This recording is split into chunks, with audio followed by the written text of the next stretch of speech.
आपने बाढ़ और सूखे के ऊपर मुझे बोलने का मौका दिया। मैंने आज पूरे उत्तर प्रदेश के अंदर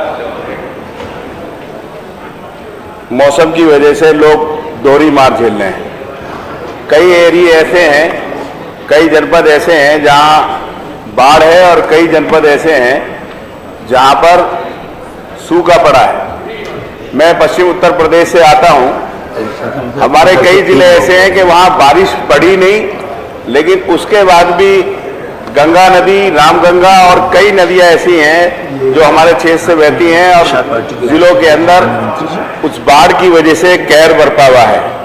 हालत यह है कि हजारों लोग नदियों के तटों पर पड़े हुए हैं और कई जगह पर लोग पलायन कर तटबंधों पर डेरा डाले हुए हैं और पलायन की तैयारी में हैं।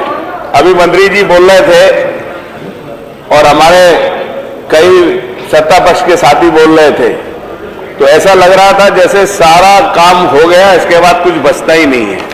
तो जब उनका सारा काम हो गया तो मेरा आपसे अनुरोध है, हम ही लोगों को बोलने का मौका दे दिया जाए ज्यादा, क्योंकि हम लोगों को जो समस्याएं कम से कम उनका तो समाधान हो जाएगा।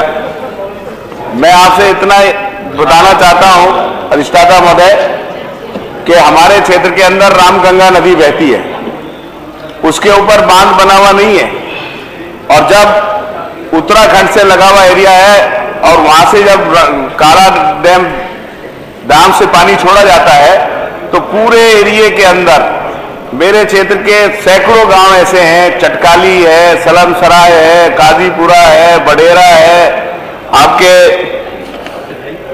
रीठावाला है, सियाली खद्दर है, मजोली है, हसनगढ़ी है, महदूद है, बहुत सारे गांव हैं। कम से कम 100 गांव ऐसे हैं जिनकी फसलें पूरी तरह से बर्बाद हो जाती हैं। सरकार कहती है कि हम लोग मुआवजा दे रहे हैं। बहुत सारे किसान हैं जो केकेसी क्रॉप लोन लेते हैं, उस लोन के अंदर 5,000 रुपए काट लिया जाता है किसान को, इसलिए कि उसकी फसल का बीमा होता है।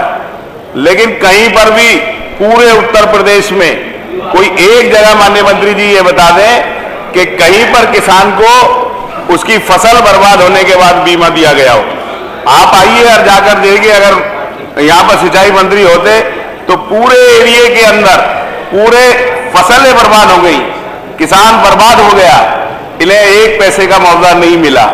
और अभी हमारे गुंबर भाई कह रहे थे कि सहारनपुर के अंदर लोग मरे और मरने के बाद उन्हें सरकार ने 4-4 लाख रुपए का मुआवजा दे दिया। मेरे क्षेत्र के अंदर सलेमपुर गांव के अंदर एक नौजवान वाल्मीकि लड़के की डूबकर मौत हुई बाढ़ के अंदर, एक बच्चे की मौत बेगमसराय के अंदर गुजर भाई की मौत हुई, एक सैनी लड़के की मौत हुई।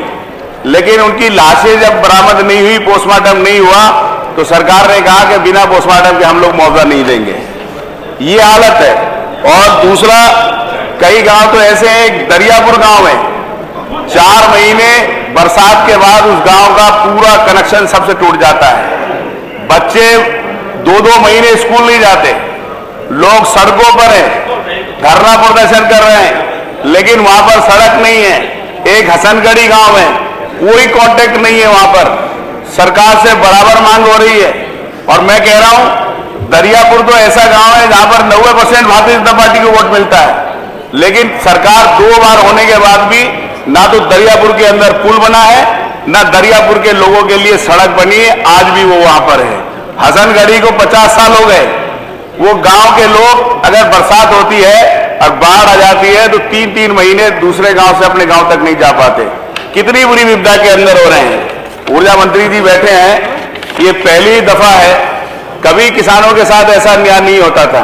किसान का पैसा चीनी मिल के ऊपर है, उसे ब्याज नहीं मिलता, पता नहीं कब मिलता है, पैसा का भुगतान कब होता है। ये पहली बार हो रहा है कि गरीब आदमी, जो गरीब किसान है, उसका सिंचाई का कनेक्शन भी काट दिया जाता है। मैं ऊर्जा मंत्री जी से कहूंगा, किसान की फसल जब बिकती है तब उसके पास वहां पर उसको पैसा मिलता है। कम से कम किसानों के लिए इतनी छूट जरूर कर दी जाए कि वहां पर उन लोगों को कनेक्शन नहीं काटे जाए और उन्हें फसल आने तक, पैसा मिलने तक उन लोगों को इतनी छूट दी जाए कि वो अपना बिल जमा कर दे। मेरा आपसे यही कहना है, सिंचाई मंत्री जी होते और कहते कि तेल तक हम लोगों ने पानी पहुंचा दिया। मेरे क्षेत्र के अंदर धारक, नंगला, रजवा, मनकुआ, रजा और चंगेरी रजवा, ये 3 वहां से लघु नहरें बहती है, लेकिन एक में भी आज कहीं पर भी पानी नहीं है। और सफाई की स्थिति यह है कि एक जेसीबी मशीन आ जाती है और सारी नहरों की सफाई करके चली जाती है।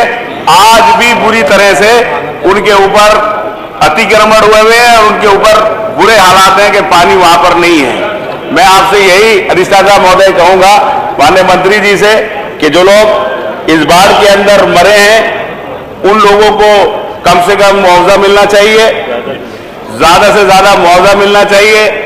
जो बच्चे मरे हैं उनके परिवार वालों को राहत मिलनी चाहिए। जो दरियापुर गांव है हमारा और जो हसनगढ़ी गांव है उसके अंदर